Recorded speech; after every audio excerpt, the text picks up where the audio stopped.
Hello, all. How are we doing today? Welcome. I'm trying to get a volume over here. Welcome to another episode of Cooking with Crick. Today is episode 13, potato waffles / chaffles. And our topic is the why.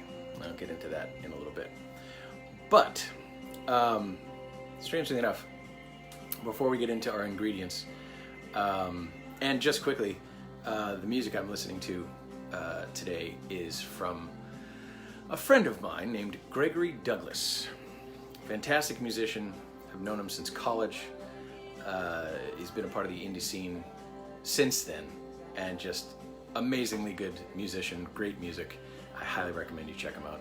Gregory Douglas. The current album I'm listening to is called My Hero, the Enemy.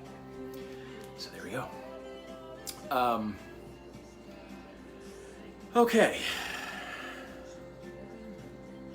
Ingredients. Here we go. So I kind of did a slash acknowledgement of potato waffles versus chaffles because I didn't actually even know what chaffles were, if I'm even saying that right. But let's do this for a second. So basically, for those of you that don't know, it's basically a cheese and egg waffle. And it's a big part of the keto diet, and a lot of people are using it. So my wife actually, I don't know if she discovered it or mentioned it or something and just wanted to try it. So I checked it out. We did a couple variations, and I actually got into using some potato as well. And then it was kind of a combination between a chaffle and a potato waffle. And it's not exactly either or the other. So it's kind of this new thing. So that's why I threw it together as a slash description, but I digress. Ingredients. Okay. So, computer in the way. We have 2 russet potatoes shredded, and I left out a step here that I want to show you because it's really, really important. But we have our 2 russet potatoes. This is for garnish later. I have sour cream and tomatillo salsa, salt and pepper. Johnny's. If you do not have this, it's basically a combination of a couple different spices, garlic, and Parmesan cheese. One of my wife's absolute favorite seasonings, and goes well with many, many things. If you don't have this, if you have a little shredded Parmesan and some garlic powder or even garlic salt, something like that would be a fine substitute for this. Then we have our shredded cheese. I'm going with the 4 cheese Mexican blend and 2 eggs.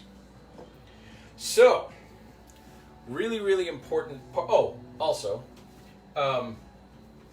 just that as I had this down here for a quick grab. So these are the russet potatoes I used.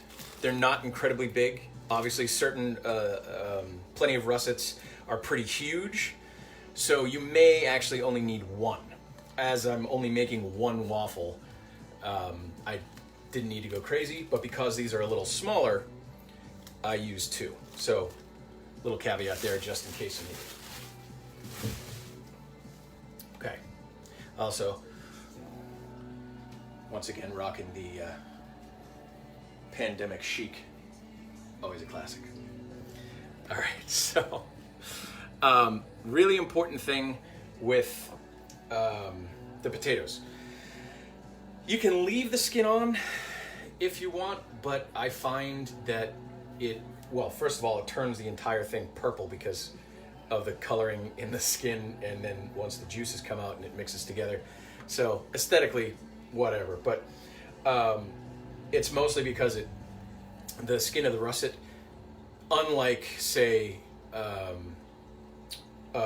Yukon yellow potato, doesn't really blend into the dish as well.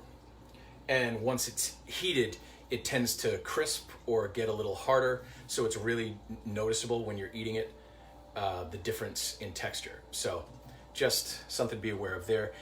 Honestly, if you want to use Yukon Golds for this, totally fine. I just like the russets because that's what I started this recipe with. So it works either way. So the big thing you have to do once you grade them is to drain them and make sure that you squeeze as much liquid out of them as possible. That way it will cook better and faster because it's not burning away all that moisture. So if you have some cheesecloth, that works great. Otherwise, just a couple paper towels lined up. I'm gonna give it a good squeeze, and I'm just gonna take it over the sink and turn it upside down, give it a push. And you may not get a lot of drip here, and that's okay, because most of it's going into the paper towel. But see, I'm getting some good liquid coming off of this. There we go. So this is a really important step with this particular dish, but a lot of potato dishes in general, especially if you're not mashing them or roasting them, any type of shred, it's really beneficial to squeeze out as much of the juice as possible.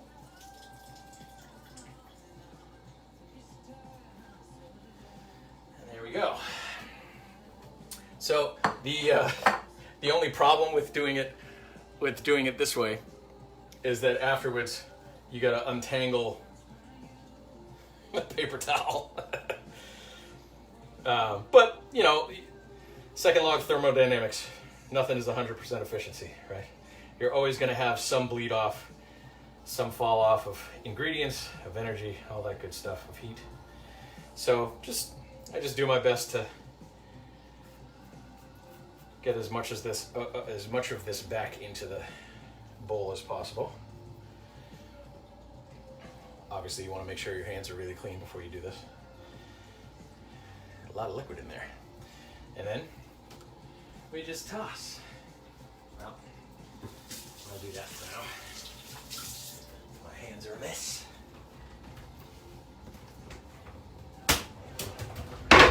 Okay. Now. So the great part about this is it's basically just everything in a single bowl. Mix it up, pop it into the waffle iron. What's that? As always. Okay, baby, have fun. As always, I have my lovely daughter in the other room asking me questions the whole time. Oh, by the way, nice and quick. This is the waffle iron I have. It's a stand-up. Opens, pour it in, and you actually pop it back up, or you could pour directly in the top. Saves counter space because it's upright. To be honest, not my favorite version, but it does the job. So that's what we have. So, Joseph Taby, what is going on, kid? Old buddy of my brother's from Massachusetts. Not to say he wasn't my buddy, but I didn't really hang out with him all that much. Right, Joe? All right, anyway, we're going to add our 2 eggs. That's going to help mix things around. Then it's literally just Johnny's salt and pepper into the waffle iron. So I'm going to plug this in now because that's how it turns on. Come on, you bastard. There we go. Okay.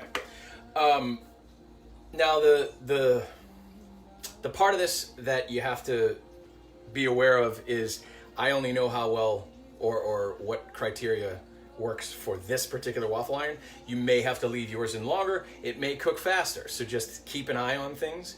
You basically want it to be a good solid golden brown, just like a standard waffle, really. The egg is cooked through, and you get a nice crust on the top. That's what you're looking for. So keep that in mind as you're cooking. So we are now, as this heats up. Trev, what's going on, brother? My nephew Trevor jumping on. Thanks for joining, bud. Okay, 2 eggs.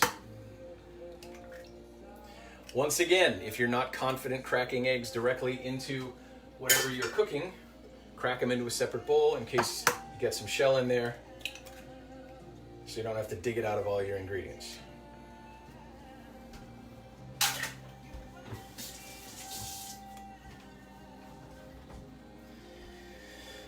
All right. Now, this is one thing that you're probably not going to taste as you go because there's raw egg in there. That's why I used a specific measurement, 2 tablespoons of Johnny's. But honestly, I just eyeball it.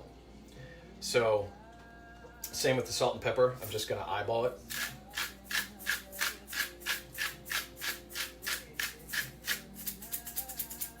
Get my rhythmic intonations going with my salt and pepper grinder. 1, 2, 3, 4. 1, 2, 3, 4. 1, 2, 3, 4. 1, 2, 3. I'm musically minded. What do you want? And now, the Johnny's.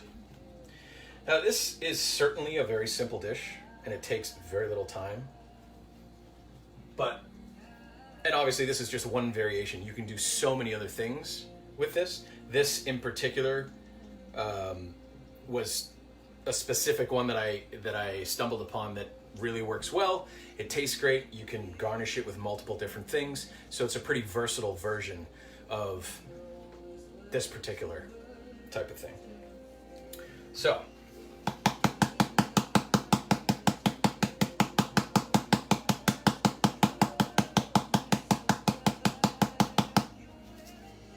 okay.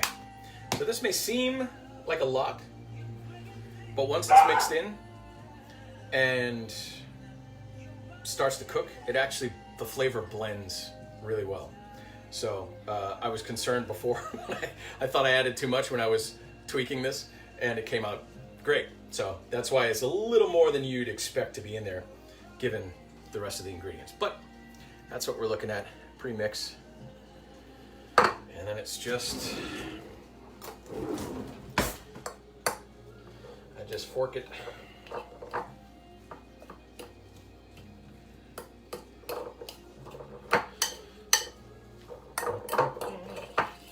Once everything's kind of mixed, and just a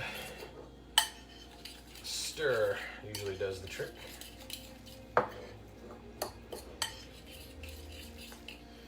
So,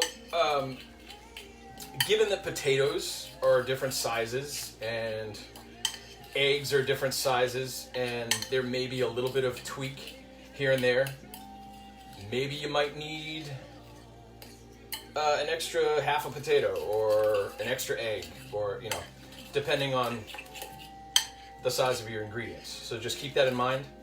Basically, you want this to look like this.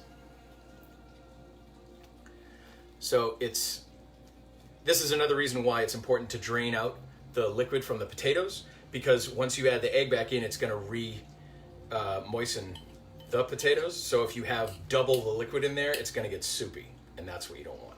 So even just spacing this out and leaning the bowl, you can see there's very, very, very little liquid forming at the bottom. So you definitely don't want it soupy. Number one, it's going to leak. Well, if you have a stand-up one, it's going to leak out of the waffle iron. But also, it's going to take longer to cook. There's going to be much more steam. It may not completely cook before the outside is done. Then you get this whole, uncooked middle with overcooked outside. So that's really all we need. This is ready. It's smoking a little because it's burning off a little extra moisture that was in there. So that's really it. Like I said, really, really simple. Just gonna add a nice handful of cheese. I mentioned a cup. Again, I was eyeballing and just wanted to give everyone a measurement, but I just throw in a nice big handful.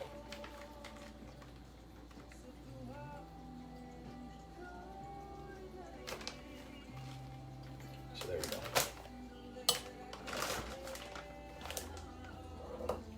So that little tiny bit of moisture that was in there too, the cheese is going to help to collect. So this ends up being a little bit less liquidy. But you'll see what I mean in a second.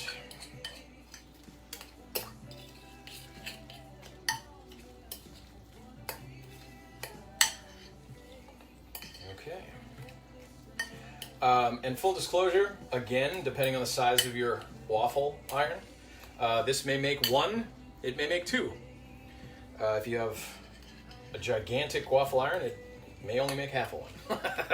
So just vary your ingredients based on your cookware and how many people you're cooking for.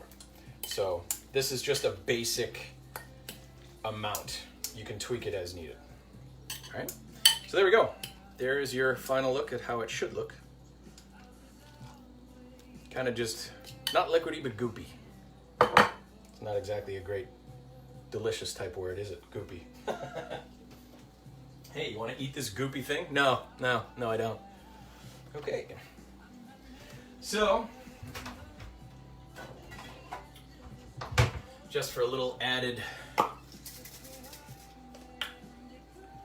non-stick, I'm gonna just spray down especially if you have a non-stick waffle iron, sometimes you don't need this, but just in case. Okay, so I'm gonna slide this over.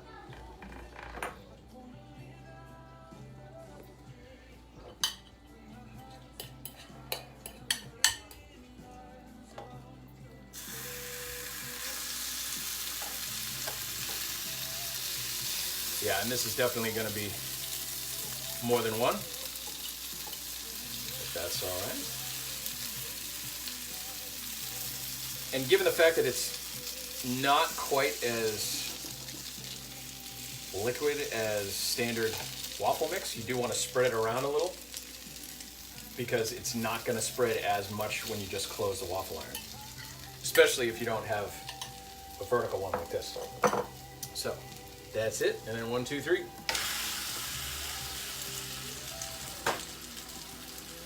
So, this is another problem with the vertical one, is if it's too liquidy, it just leaks, so I gotta pop a paper towel down there just in case, so I don't get the color all nasty. But whew, it is warm in this kitchen today.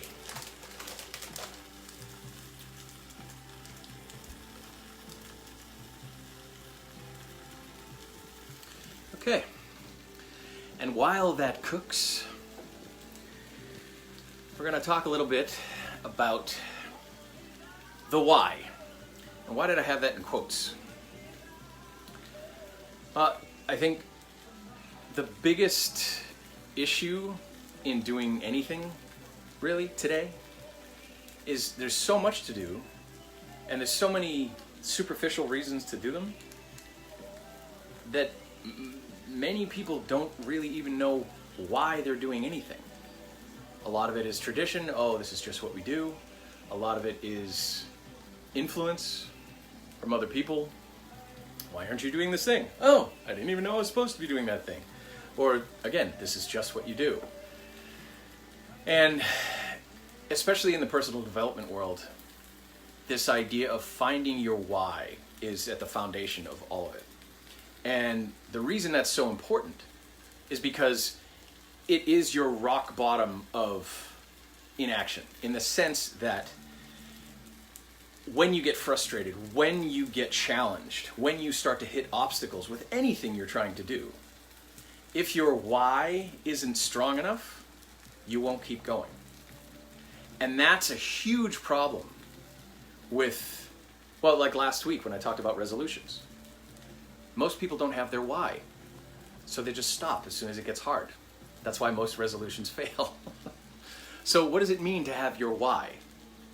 What is that? What's the difference between why you're doing something and your why? And that's why it was in quotes, because it's your why. Let me explain what I mean. Why are you going to work? Because I need money. That's why you're going to work. Your why of why you're going to work is so I can enjoy. Hi, baby. How you doing? What is your why? And I can't tell you what your why is, and that's the point. Why is more of an objective reason. Your why is very subjective because it's only going to land if you reach your own why, because it's only going to affect you. No one else can make you do something. Yeah, you have those black shoes? Wow. All right, I kind of show you. I got to show you all how cute she's looking right now. Charlie, come here. Can you stand right there, please? My shoes have circles. Your shoes have circles. My shoes have circles. Oh, God damn it, I love that little girl. So, anyway, your why. Why is that important? Oh, family coming through. I think you're going for a walk. Why is your why important? Because it only affects you. That's the subjective part of any endeavor that you have, anything you're striving for. So, a tool for this and an exercise that you can do for yourself. Anytime you're doing something, you start to question, why am I doing this? Ask yourself why at least 5 times, if not 7 times. In the personal development world, it takes about 5 to 7 whys before you get to the root reason you're actually doing it. So, example. Why am I doing this show? Because I like cooking. Okay, well, why do you like cooking and you're doing this show? Well, because I like sharing it with other people. Okay, well, why? Because I enjoy the feeling I get when I share this stuff with other people. Okay, why? Because I'm helping other people as well as doing something I enjoy. Okay, why? Because there needs to be a good amount of understanding and growth in people's lives for them to have a good life. Well, okay, well, why are you doing that? Well, that's actually coming full circle because I'm doing it for me. I am doing this work for other people so that I do it too. I'm trying to better my life, and I'm sharing that process with others because it gives me fulfillment to help others. And as a side bonus, it's also benefiting me. So, and that was kind of convoluted because I just winged it. But the point is, usually your first 2 or 3 answers of why you're doing something aren't the real reason why. And if you don't go deep enough, and that was our waffle alarm, by the way, but if you don't go deep enough, then as soon as it gets hard, your why is too shallow for you to keep going. There isn't the motivation there because not enough is at stake. Why are you doing this? Because I need money. How many different ways can you get money? But if it's, why am I doing this? So I can have a good relationship with my daughter. That's a very specific thing. And when it gets hard, you can say, I'm doing this for my relationship with my daughter. Because I'm doing this for money, that's not enough to keep you on track. I'm doing this for recognition. That's a superficial ego reason. That's not a real why. So you're starting to see why this is important, why your why is important. So we're gonna check on this now. bam. Oh, that's what I'm talking about. All right, got my plate. Now, you can get this out any way you like. I just grab it with my fingers. And that's how you know it's done too, because the whole thing comes up. So, all right. Gonna unplug this. Close it up. Slide it over. So we have our potato waffle slash chaffle. Now, I'm gonna say too, if you have some avocado, fantastic. But I do not have any fresh avocado right now. All the ones I have are not ripe enough. So, we're not gonna be able to do that. But that's okay. So, here's a side question for everyone. Do you pre-mix your sour cream? In other words, as soon as you open it, do you mix the entire tub? Or do you just spoon it out as is? Because I've heard of both options. Second, the latter, being that it lasts longer if you don't mix it. I don't actually know that because I haven't done the experiment. I was just curious to see what others might be doing. So anyway, I just mixed together the section that I'm going to be using, just in case. So, a nice little dollop, however much you want for you. And then we just use that fork.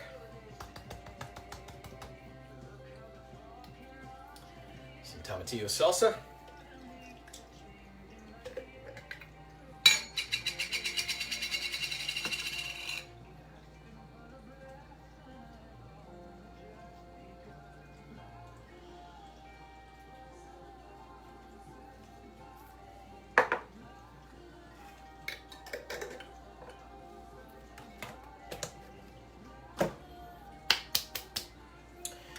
And there it is, friends. Your potato waffle slash chaffle. Super simple ingredients, super tasty, super quick. Not the healthiest thing in the world, but it's good. That said, I have to acknowledge that I'm definitely going to be doing some healthier dishes here in the future, or in the near future, especially this year. Got to get this pandemic weight off. I don't know about you guys, but I have never been as heavy as I am now. And I know it's not all about the scale, but bettering and positive habits moving into the new year, especially because this whole pandemic thing is not going away anytime soon. Anyway, let's take a bite.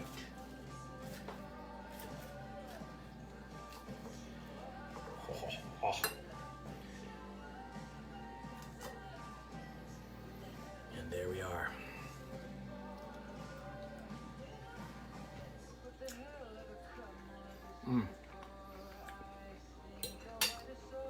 See, and that's the other part. The cool of the sour cream and the salsa with the heat of the waffle, and the outside is nice and crunchy, and the inside is like the center of your hash browns. The outside's crunchy and the inside is nice and soft. So really good textures, really good flavors. And then, like I said, you can change up the garnish on this, but the tomatillo salsa and the sour cream go really, really well with the Johnnies. And again, just salt and pepper. So I'll leave that at that. And just finish up by saying, obviously the smaller things that you're doing in your life are fine with superficial wise. Why are you cleaning your house? So I can feel better about living in my house. You don't have to go all the way down with stuff like that. Why are you doing the laundry? Because I want clean laundry. Obviously there are those other levels, because it all comes back to your desire to have a good life and who you want to share it with and all of that. But when it comes to the big stuff, why are you doing the work that you're doing? why are you changing careers during a pandemic? What is the foundational reason you're doing what you're doing? And the more often you can find that foundational reason, the more willing and able you will be to keep going when things get hard. That is why the why, your why, is so important. So important. And it really is the first thing. Interestingly enough, I was going to do the how, which I'm going to do next week. But I was going to do the how today, and I realized, no, it has to start with the why. It really does. And I'm going to post below, either in the comments or description, a book on finding your why. Maybe a couple other resources too. But this is really, really important for anyone. It really is a foundational thing in doing anything, in getting anywhere, and achieving anything in your life. So, I could just keep harping on it forever. It's one of those things that I have struggled to find for so many years, and I'm still working on all of my whys with everything that I'm doing. The other part of this, just quick, is sometimes you get to your why and you judge it. You think it's selfish, or you think it's wrong or weird, or other people will judge it, so you're hesitant with talking about it. And that's the thing, you don't have to talk about it. It could just be yours. But the point is, if it's truly yours, then it's not wrong. I mean, granted, if you're going to hurt someone, or if you're doing something, again, painful, or psychologically, emotionally, or physically traumatizing for someone, then no, it's probably wrong. But my point is, whatever your reason, find the 5 to 7 questions of why version of your why. Really get to the foundational meat of why you're doing something, and it will always, always help you move past those obstacles and challenges as they show up. So, I will leave it at that. Thank you all for tuning in to episode 13 of Cooking with Crick. Thank you to all those who said hello. Trevor, if you're still on, bud, good to see you. Thanks for popping in. Aaron, thanks for popping on too. Let's see who else came in. All right. Joe, nice to see you on here, dude. So, I think we're gonna have one more before we do this. There you are, Trev. Here you go, buddy. Oh, the goodness.